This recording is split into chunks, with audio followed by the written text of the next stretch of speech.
শহীদ প্রণাম তোমাক, শহীদ প্রণাম তোমাক, শহীদ প্রণাম তোমাক, শহীদ প্রণাম তোমাক।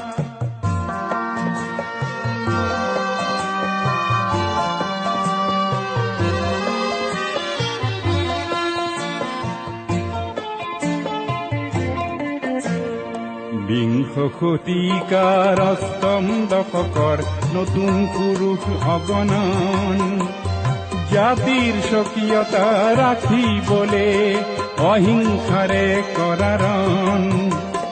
তুমি এটো দানৱীয় শক্তিক কিছু যুক্তিৰ মৰ্ম শিকালা, ভাৰতীৰ নুমলী গীক বচাবলে তুমি এটো মৃত্যু বৰিলা। শহীদ প্রণাম তোমাক।